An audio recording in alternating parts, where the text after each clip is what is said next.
And remember, you are never alone. Lean on that strength of togetherness. Keep the collective strong. Stay focused. Don't talk about what you're going to do. Don't just dream about what you're going to do. Don't criticize somebody else for what they're not doing. You be it. Be about it. Be about that action and go do it. Keep your eye on your intention. Don't let any outside distraction or your own insecurity stop you from your goals. Embrace that struggle. Surviving that struggle will strengthen you.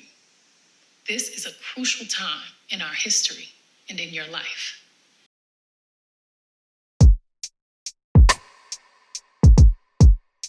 Raha Niaraka aminao, Aleo atao milamina. Fizeram Hitia anao, ni fonao rehefa satria milalao. Raha no izy ankoatra anao. Ni fitia kilalao. Nefa tiako rehefa misangisangy Izaho sy anao. Hainao, Manonofy anao nialina. Manonofy anao ny maraina. Enao tsy tavala tantsaiko malaza sana mampieritreritra. Mety hoe ilay zaho tsy loatra anao saveza sy matotra ity anao. Za tsy de mahay miresaka fitia fa zany angamba no itiavanao. Reko midobodoboka ny foko.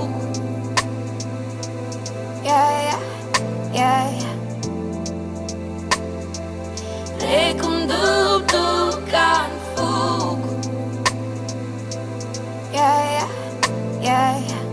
Rehefa miaraka aminao, rehefa miaraka aminao, rehefa miaraka aminao.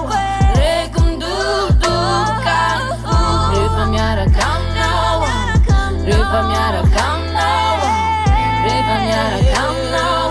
Reko midobodoboka ny foko. Rehefa miaraka aminao, reko midobodoboka. Midobodobodobodobodobodobodoboka ny foko. Midobodobodobodobodobodobo. Reko midobodoboka ny foko.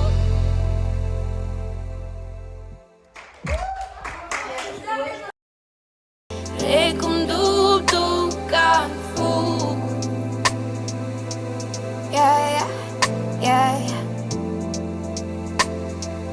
Reko midobodoboka ny foko.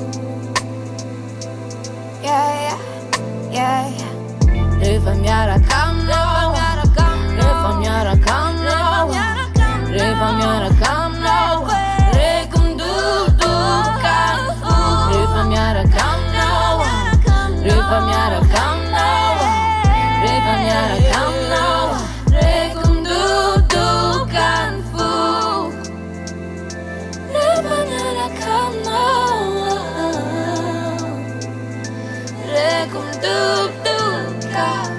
Midobodobodobodobodobodobodoboka ny foko. Midobodobodobodobodobo. Reko midobodoboka.